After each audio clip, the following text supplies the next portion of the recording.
คิดว่าเฮาแล้วมาห้องหมอแล้วโดยและเฮาถามทางอันญาติเนาะแล้วก็ได้ถามเจ้าโตน้องๆเพิ่นว่าใช้อันนี้ใช้เอา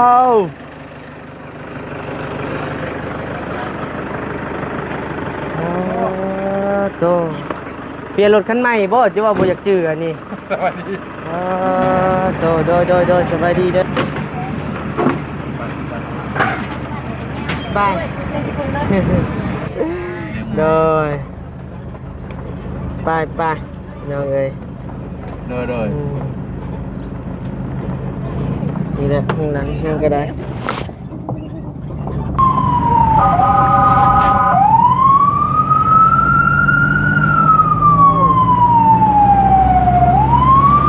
พักนี้พี่น้องเลยเนาะสายจวดหมดลายอย่าได้เบ้เลย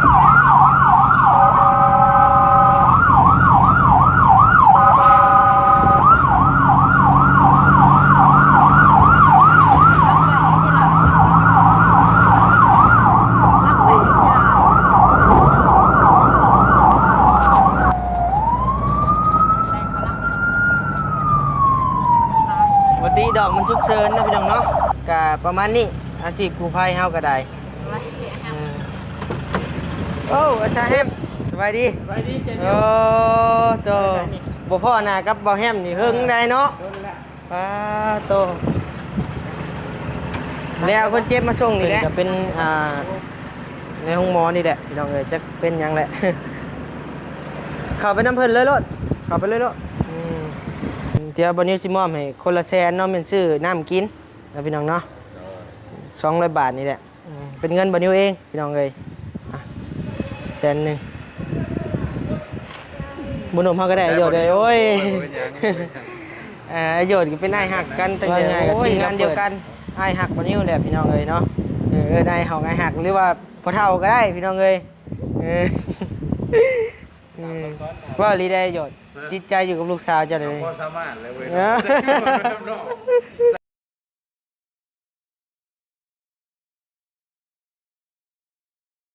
มันโบโตโบเตะกันตั้งแต่มื้อแรกก็คือกะซิแม่นท่านพี่น้องเพิ่นพุ่นแหละคุยกันบ่โบโตโบเตะเนาะเฮาก็บ่ฮู้เนาะสบายดีได้จ้ะสบายดีพี่น้องเนาะทางบ่าวนิวบ่าวยาวเนาะได้ตัดสินใจพี่น้องเลยว่าสีน้ำโตน้องแต่เข้าไปห้องหมอใหญ่ในแข้งสวรรณเขตเฮาเนาะพี่น้องเนาะก็เลยว่าปรึกษาหารือกันพี่น้องเลยที่ได้นำโตน้องแต่ขึ้นสวรรค์พี่น้องเลยลงเนาะซิโนสูงกว่าเนาะ ตอนนี้บ่าวนิวก็ได้ประสานงานทางไอโยดแล้วนะพี่น้องเนาะกำลังไอโยดสายจวดกับกำลังลงมาพี่น้องกำลังขึ้นมามานำโตเอาน้องแต่นี่แหละไปกวดเพิ่มเติมอยู่สวรรค์พี่น้องเพราะว่าอยู่นี่ก็มันเป็นเวลาหลายมื้อแล้วพี่น้อง3 คืน 4 มื้อแล้วเนาะ3 คืน 4 คืนนะยังนอนอยู่แบบยังได้นอนถ่าอยู่กับบ่ได้ว่าดอกทางหมอเพิ่นก็ว่าย่ำถ้ามันเศร้าบวมจังสิผ่าตัดว่าซั่นเนาะนี่ก็มันบ่ตกบ่แตกนำไอ้น้องเฮาพุ่นแหละโดยพ่อก็เว้ากันนั่นแหละเนาะโดยเพราะว่าความคิดเฮานี่ยังสำหรับความคิดบ่ยาวแม่นบ่พี่น้องเอ้ยบ่ยาวคิดว่าเฮาแล้วมาห้องหมอแล้วโดยและเฮาถามทางอันญาติเนาะแล้วก็ได้ถามเจ้าโตน้องๆเพิ่นว่าสรุปแล้วจะได้ผ่าตัดบ่น้องเพิ่นว่ามีแต่ว่ารอบ่มันก็สุดแต่อยู่กับแพทย์กับหมอนะเนาะเฮาก็สิเว้าจั่งใดพี่น้องเอ้ยแต่ว่าเฮามาทำแม่งเบิ่ง 2-3 มื้อเฮาไล่อ่านเบิ่งจากคอมเมนต์ FC เพิ่นว่าเคสกรณีแบบที่นี่มันบ่แม่นแนวสิรอว่าซั่นแม่นมันเร่งด่วนนะที่จริงเนี่ยมันต้องผ่าตัดแต่มื้อแรกเพิ่นว่าโดยเป็นจริงตามหลักนะแต่ว่าเป็นหยังเฮาคือรอเพราะว่านี่แหละทางแพทย์ทางหมอเพิ่นก็เว้ามาเนาะเดี๋ยวนี้เฮาก็สิ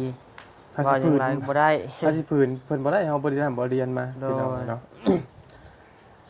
ก็นั้นแหละพี่น้องเอ้ยทั้งหมดยาวแล้ว นอนคิดอยู่เมื่อคืนนี่นอนคิดเมื่อคืนนั่นแหละเนาะพี่น้องเอ้ย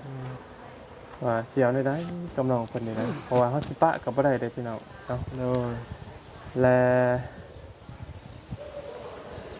คือพี่น้องฮู้นะว่าที่จริงนะเฮาก็บ่อยากเว้าหลายเนาะพี่น้องเนาะ โดย ที่จริงนะบ้านหาน้องเพิ่นบ่สมควรรับเงินตั้งแต่มื้อแรกพุ แมน ตามหลักการน่ะดีนะ แมนเฮาต้องรักษาก่อนเรื่องไกลเกลี่ยเรื่องหับเงินนี่จังหวัดที่หลังหั่นนะ แต่มาในน้องเพิ่นว่ามาเอาขออ้างมาตัวโอ้เฮาทุกข์เขายากอ้ายพี่น้องเขามันก็พี่น้องเขาไปเคลียร์เนาะเขาสิว่าจังไดพี่น้อง เฮา เอ้ บ่ ย ฮู้นำเนาะ เขาสิไปเว้าบ่ได้พี่น้องเอ้ยเฮาบ่แม่นพี่น้องเขาเลยอ่ะเพิ่นถามว่าเจ้าเป็นหยังบ่ได้เป็นหยัง ก็คือฮู้แล้วในคลิปก็มีอยู่กี่ มัน อันท่าทีกิริยาท่าทาง มันก็เลยแบบว่าเฮ็ดให้เฮาแบบว่าเจ็บหัวไปนำนะพี่น้องเอ้ยตอนนี้ อึ้งๆง่างๆเนาะสิซอยหยังก็คือว่าจะขึ้นยากๆแน่หั่นนะ ไอ้บุญเท่าไหร่ไปเนาะลงเป็นบาทๆเข้ามาก็สิลงไปนำกันนั่นแหละ เข้าสวรรค์นำกันบ่ก็ดีแล้วมีทางผู้ใหญ่มาหลายหลายคนเฮาก็นั่นนี่แน่ ก็คือ มื้อนี้ก็ ว่า ทาง ง่ายๆนี่ผู้กรณีเพิ่นนี่จบเลยนะ จบแล้ว เพิ่นเคลียร์กันตกแตกเลยคือบ่ได้เกี่ยว บ่เกี่ยวกับเพิ่นเลย บ่ เนาะ เกี่ยวเลยอยากเป็นตายได้ดีเนี่ยกับเพิ่นก็บ่ได้มาเยี่ยมมายามนะพี่น้ แม่ อง น ก็คือ จบใน27ล้านนั่น จบใน27ล้านนั้น รวมๆมันก็เหลือแต่24ล้าน แต่ว่า 4แสนได้ เงินมาเมื่อนั้นน่ะมีแต่24ล้าน4แสนพี่น้องเอ้ยเพิ่นบอกว่าเพิ่นไปเฮ็ดหยังเฮาบ่ แล้วแต่อันนั้นเนาะ เฮามีแต่ไปเอาให้ซื้อเนาะ บ่ยังไงขนาด บ่อยากว่าหลายนะพี่น้องขนาดอันน่ะท่านได้มาฮอดล้านเด้นี่ เขาว่ามาให้ล้านดีสิเบิดเท่าไหร่นะ ถ้าว่าเฮาไปเอาก่อนติ แม่น บ่ได้วิดมืออีกแมันว่า บ่ได้วิทย์ ตอนแรกเนาะ แม่น มันแบบโอ้ยกระบะ เอาก็อย่าแล้วบ่เว้าหลายน้อยเนาะยันมันนะเพิ่น เพราะว่า มันแบบอะไรพี่น้องเลยผู้กรณีนะที่จริงเนาะเอาบ่น้องเพิ่นบ่ยินยอมตั้งแต่มื้อแรกเพิ่นก็ปล่อยบ่เอารักษาเพิ่นบ่รับเงิน มีแต่เจ้ารักษาเขา เขาจะรักษาก่อนให้เศร้าให้หายแล้วก็โอเคเลยพี่น้องนั่นน่ะแต่ว่าน้องเพิ่นก็ คือว่าเลยน้องเพิ่นก็บ่ได้ฮู้หยัง แม่น ทางครอบครัวเพิ่นพูด เฮาสิคือบ่ยามสิออกโตเฮงมันก็บ่ได้พี่น้องเอ้ยเนาะจะสิไปว่าจังได๋นี่แหละนี่ตามเวรตามกรรมน้องเพิ่นแล้วก็เฮาก็สิทำดีที่สุดก็คือเอาน้องเพิ่นลงไปโรงหมอเคเนาะส่วนค่ารักษานี่แหละก็บ่พอแน่นอนพี่น้องเอ้ยเนาะหมอยาบอกเลยบ่พอแน่นอนเนาะ เด้อ น้องเพิ่นก็จักให้เจ้าของในตอนนี้มีแต่รอประโยชน์มาอย่างเดียวเนาะ เด้อ ที่จะเข้าในได้ปะ เอาพี่น้องเอ้ยทางบ่าวนิวก็ยังยืนรอถ่าทางทีมงานกู้ภัยพรหมเทศนะพี่น้องเนาะทางไอโยนเฮาแหละเนาะไอโยนสายจวดกำลังรอเพิ่นอยู่เพิ่นทักมาบอกว่าอ้ายฮอดปตทแล้วเด้อว่าซั่นเนาะปตทก็บ่ได้ไกลจากฮกมอนี่ปานใดนะพี่น้องเนาะประมาณ5กิโลก็น่าจะฮอดแล้วแหละจังน้อยก็ฮอดแหละพี่น้องเอ้ยวันนี้ยืนถ่าลัดเอาอยู่เนาะต่อถือว่าทางน้องแต้นี่สิเคลื่อนย้ายเพิ่นไปโรงหมอแข็งเด้อพี่น้องเด้อเนาะโรงหมอใหญ่ที่สุดในแข้งสวรรค์เขตเฮาพี่น้องเอ้ยใช่แม่นบ่คันนี่เอ้าเปลี่ยนคันแล้วบ่อันนี้หรือแนวใดพี่น้องเอ้ยแม่นอยู่บ่รถไอโยดอันนี้โตเปลี่ยนคันมาบ่อันนี้หรือว่าแนวใดอันนี้โตพี่น้องเอ้ยแม่นอยู่บ่รถไอโยดหรือว่ารถไผพี่น้องเอ้ยมันอยู่ก็บ่อยากจื้อปานใดละพี่น้องเอ้ยเปลี่ยนคันใหม่มาพี่จักเนาะ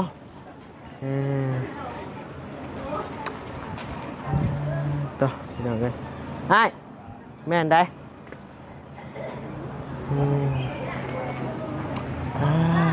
ต่อพี่น้องเอ้ยน่าจะเปลี่ยนคันใหม่มาพี่น้องเอ้ยแม่นอยู่เบาะของพรหมเทพอันมูลนิธิพรหมเทพโธ่ใช้อันนี้ใช้เอา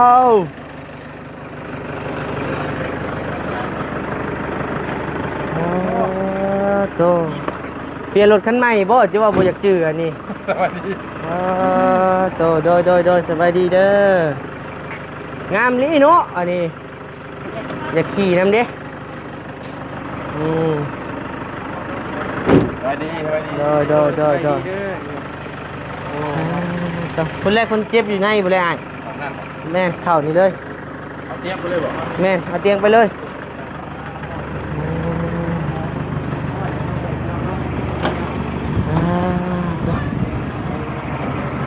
คักนี้หล่นนี่เนาะเซโมนิวบ่มาบ่ โรงเรียน โอ้ ก็พอไปเวียน ฮะ พอไปเวียน เงินค้ำแล้ว โอ้คือกันสวัสดีเสียเท่ากันแต่ยังดีกว่า เดี๋ยวสำคัญพอกันจะปีกว่า เบิ่งก่อนต้องเบิ่งทางทีมงานก่อนว่าใดๆเนาะ สวัสดีผมวันไหนผมยังมีนะ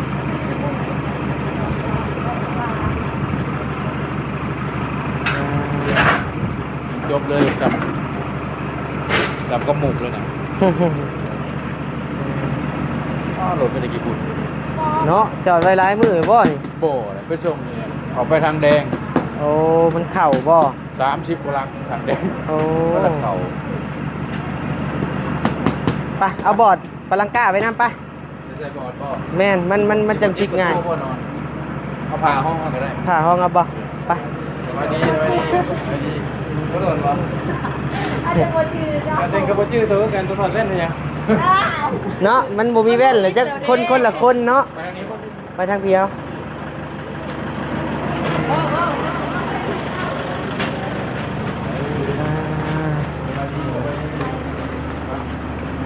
อายดสายจวดพี่น้องเอ้ยจวดได้ทุกที่ซ่าได้ทุกท่า อ่านี่แหละข่าวนี่แหละอายด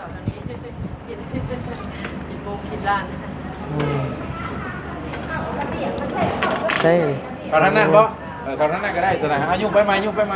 โอ้อยู่ไป ผมเป็นยังเขาทางนั้นก็ได้ผมเป็นยังผมให้แล้วให้แล้ว เออ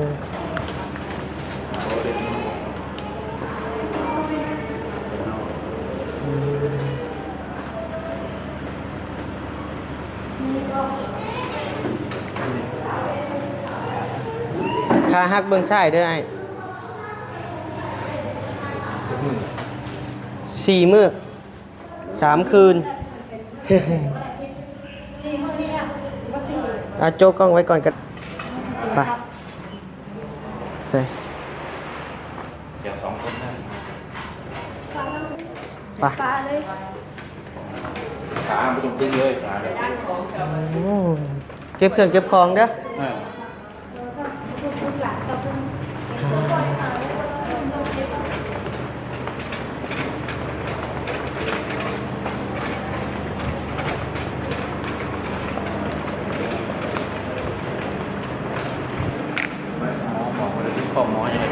แมนครอบเรียบร้อยแล้ว คือบอกเรียบร้อยแล้ว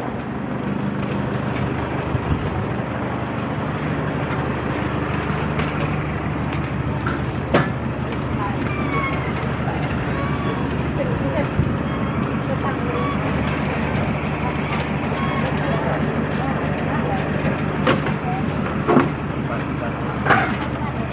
เอาไว้เล่นคนเลย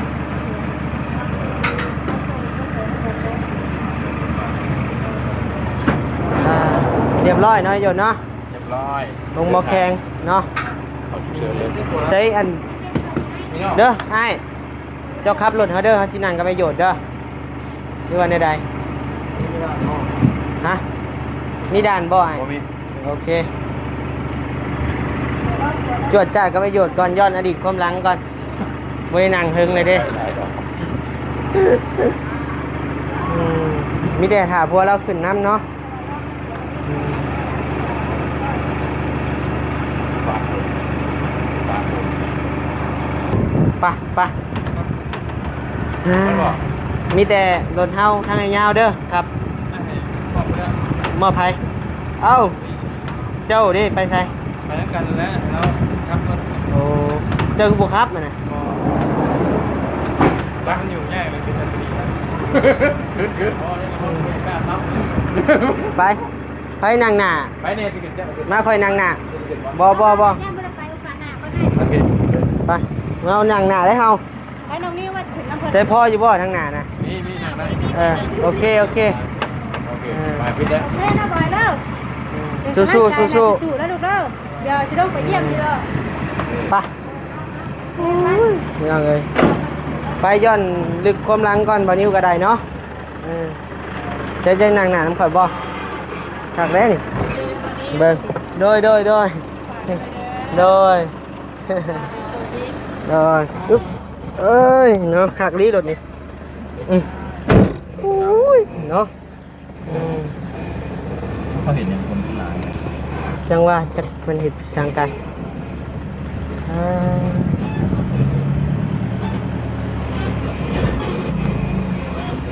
โอ้ยเนาะ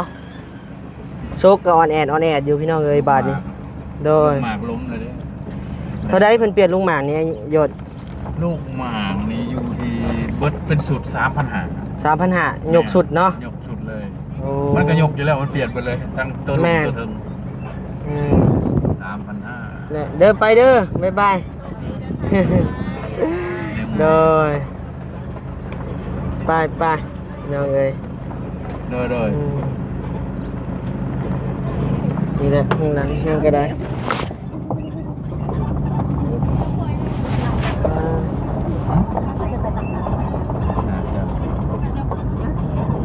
พี่น้องเอ้ยเนาะ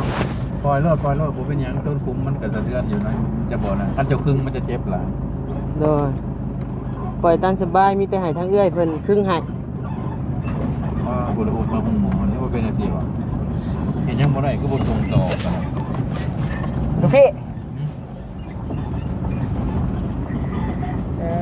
พี่น้องเอ้ยเอาเดี๋ยวเดินทางก่อนพี่น้องเอ้ยยังเป็นอยู่ได้เนาะ ไปพี่น้องเอ้ยเดินทาง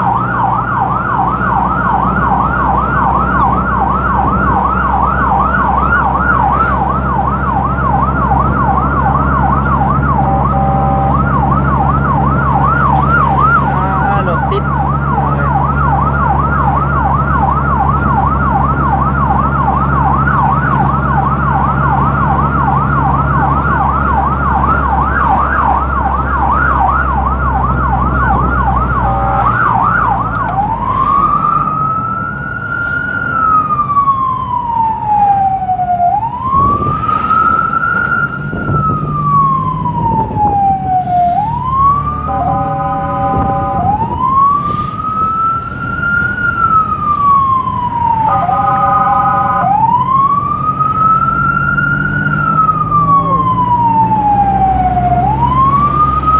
พี่น้องเลยเนาะ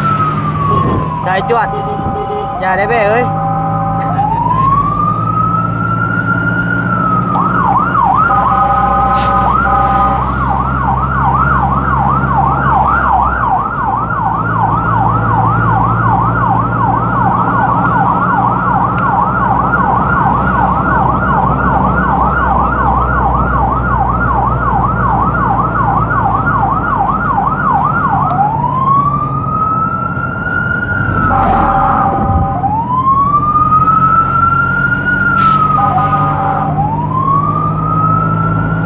พี่น้องเลยไปพ่อกันอยู่พุ่นเลยเนาะพี่น้องเนาะโดยห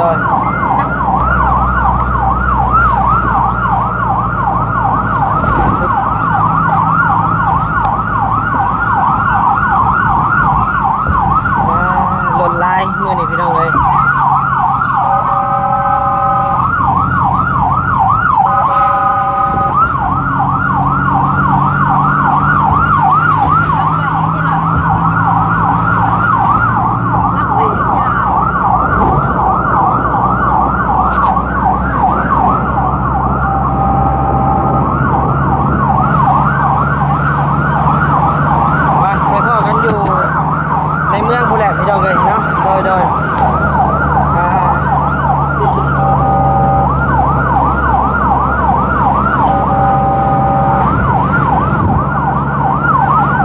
จวดลีโยด ว้อยู่ย่านพี่น้องเอ้ย อุ้ยเนาะ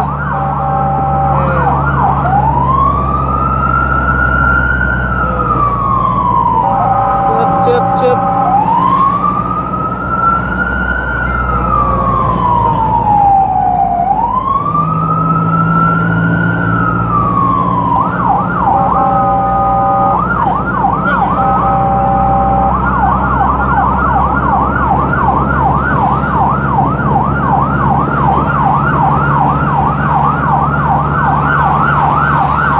ไปพี่น้องเอ้ยเดินไปพี่น้องเอ้ยใกล้สิฮอดแล้วเนาะได้ครึ่งทางแล้วนำส่งน้องแต่เด้อพี่น้องเด้อเนาะนำส่งหมอแข็งจังสิว่าใดๆแหละพี่น้องเอ้ยเนาะ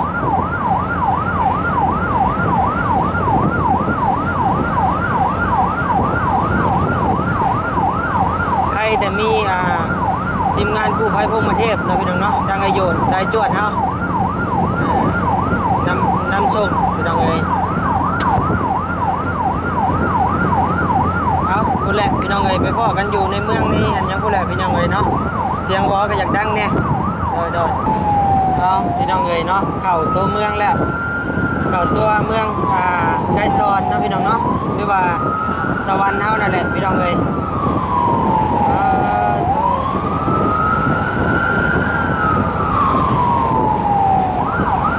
เสียงก็อยากดังนิดนึงเด้อพี่น้องเด้อเนาะสักเสียงลมจากเสียงวอเลยพี่น้องเอ้ย เบ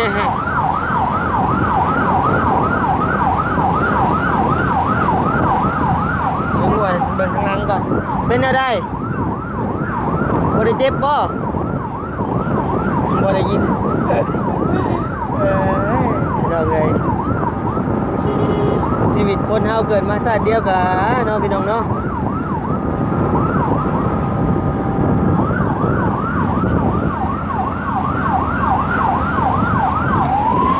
ไป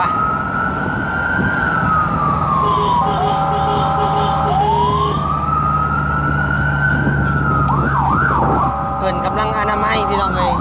กำลังสิฮอดงานกาชาดเนาะพี่น้องเนาะหรือว่าวันชาติบ้านเฮาก็ได้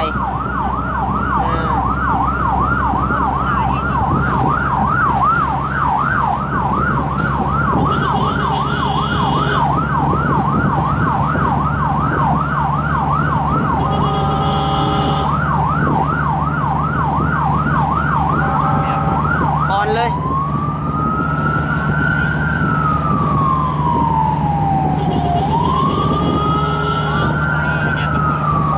พี่ลืมว่าตำรวจเนาะมีแต่ตำรวจเมื่อได้นี่พี่น้องเลยตำรวจกับทหาร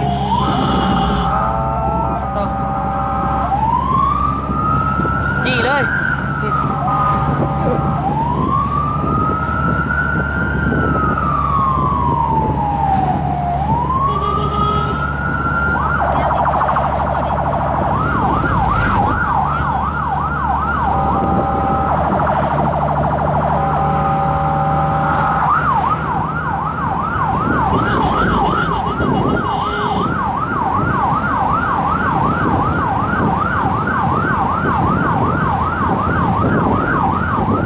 รถหลายลีเนาะนี่โตพี่น้องเลยใช้เวลาอยู่ประมาณ10 นาที10 กว่านาทีพี่น้องเลยมาฮอดตัวเมืองเนาะก็ถือว่าไวพอสมควรอยู่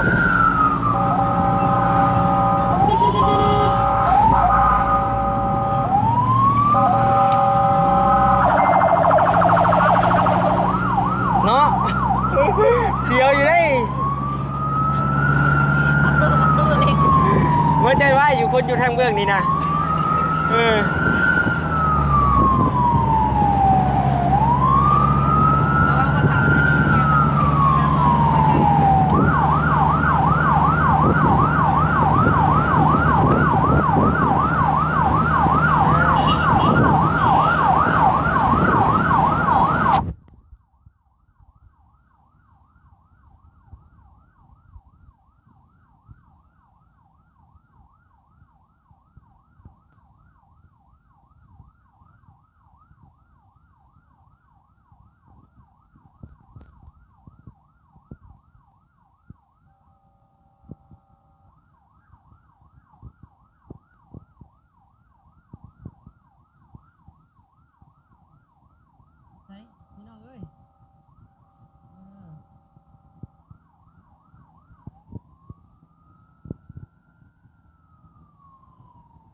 ถือว่าฮอดโตเมืองแล้วพี่น้องเอ้ยบัดนี้เนาะใกล้สิฮอดโรงหมอแล้ว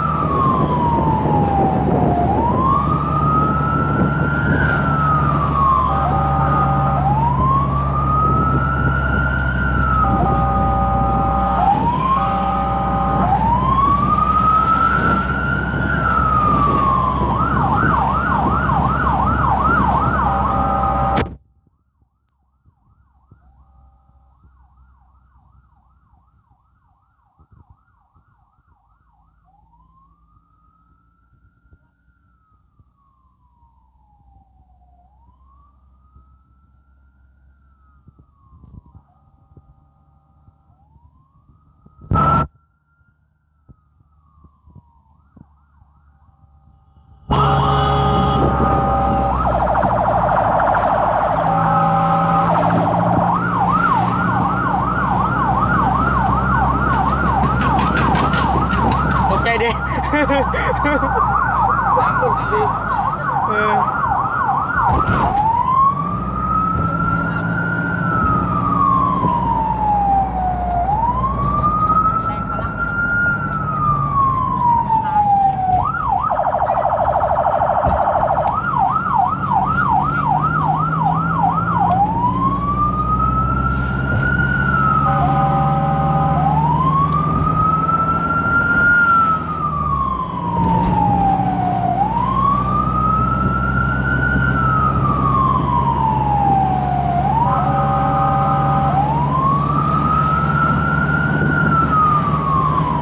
ถือว่า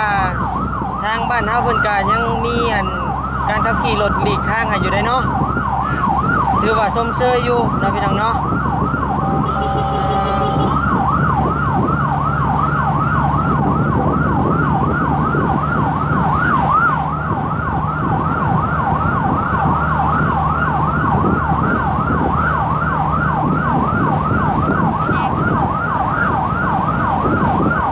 เอาพุ่นแหละเนาะพี่น้องเนาะเดี๋ยวไปเดี๋ยววันนี้สิถ่ายเป็นช็อตเป็นตอนเนาะพี่น้องเนาะโดยชึบชึบชึบชึบ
ฮอดแล้วพี่น้องเอ้ยบาดนี้เนาะถือว่าฮอดห้องหมอแข็งที่ใหญ่ที่สุดเรียบร้อยพี่น้องเอ้ยเนาะโตไอโยดครับมึงหน้าหัวบนนิ้วจะลุกพี่น้องเอ้ยบติดอกพี่น้องเอ้ยเนาะ ปล่อยมากะว่า บติดอกมันฉุกเฉินนะพี่น้องเนาะกะประมาณนี้อาชีพกู้ภัยเฮาก็ได้ ว่าสิเสียหา อึ๊บโอ้ยไปโอ้อาซาแฮมสบายดี ไปดิเชน โอ้โตบ่พ่อหน้ากับบ่แฮมนี่หึงได้เนาะโตแล้วคนเจ็บมาส่งนี่แหละ นั่งได้ปะ บ่ได้เฮ้ยพี่น้องเอ้ยเนาะ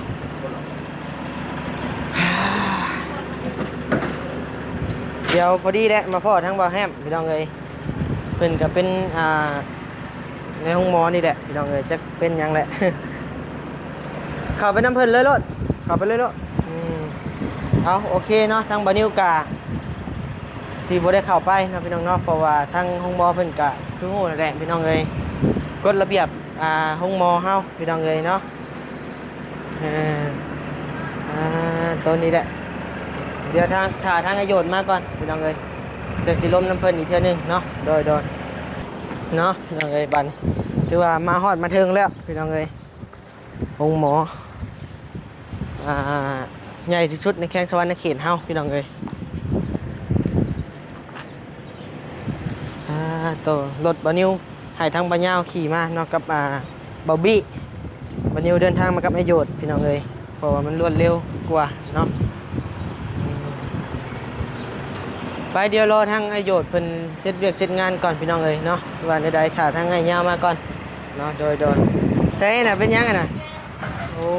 ยครึ่งขาน้องแต่ไว้โต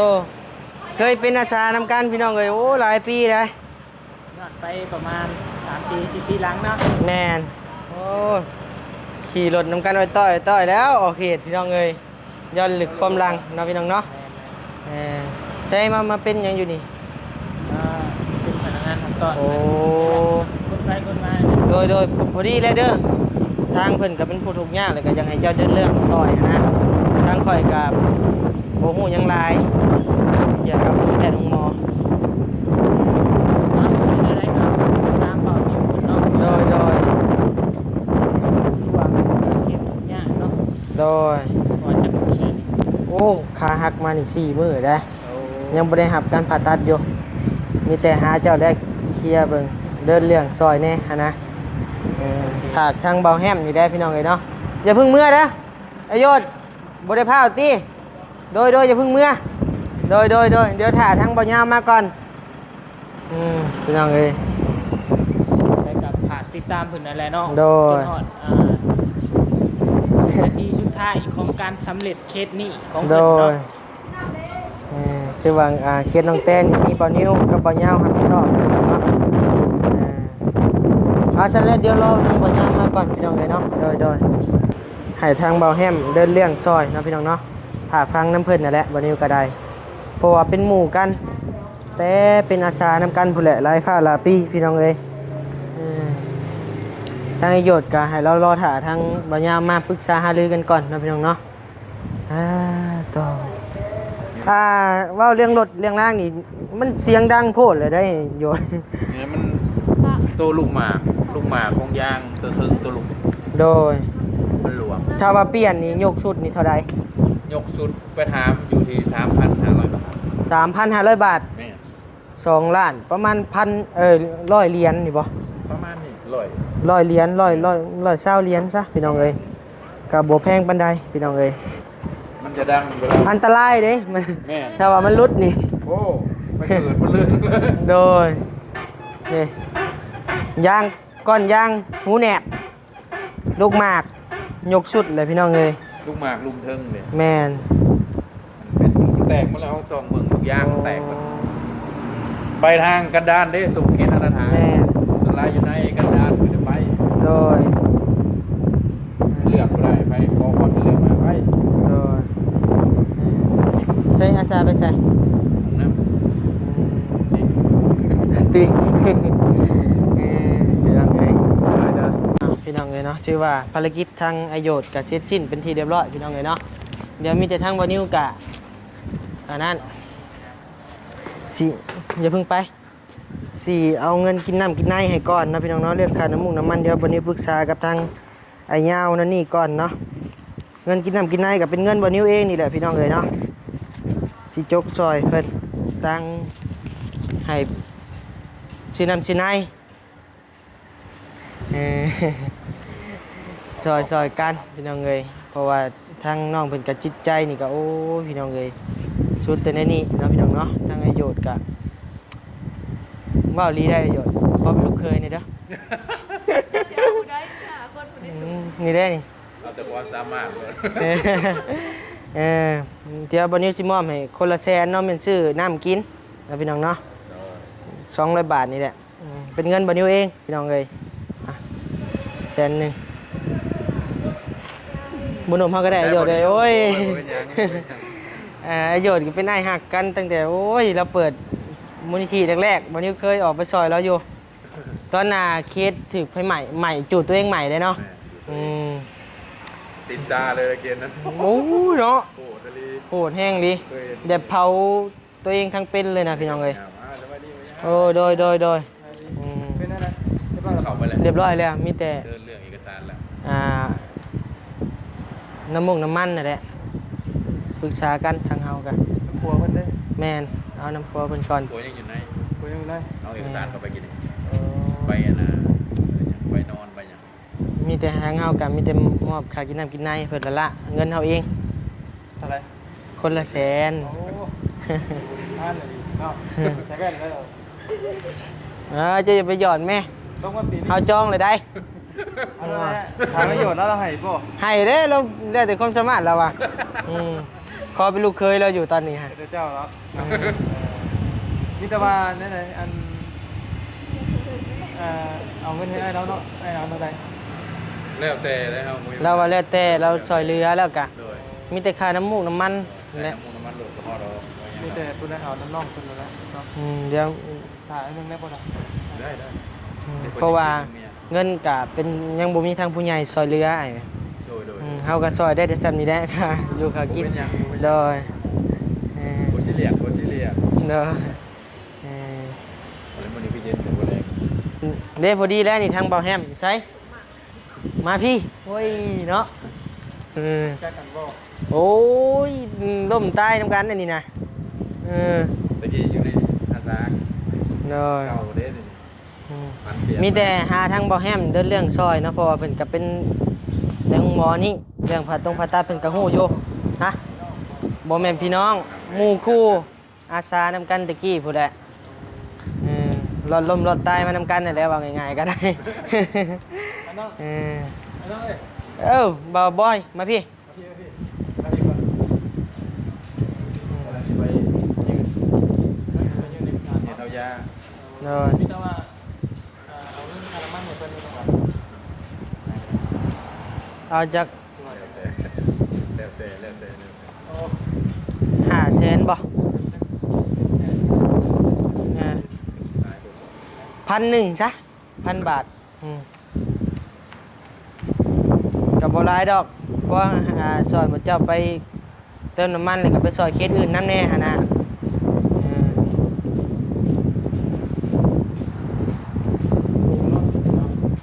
เจ้าอย่าไปหยอดเอาเลยปุ๋ยมันราคาเลย ก็เห็นแต่น้อยอยู่นะอายุ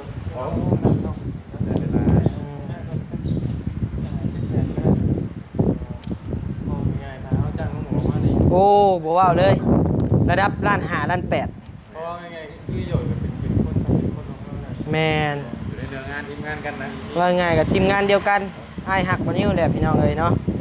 ได้เฮาไอ้หักหรือว่าพ่อเฒ่าก็ได้พี่น้องเอ้ยว่าลีได้หยดจิตใจอยู่กับลูกสาวเจ้าเลย ความสามารถเลยเว้ย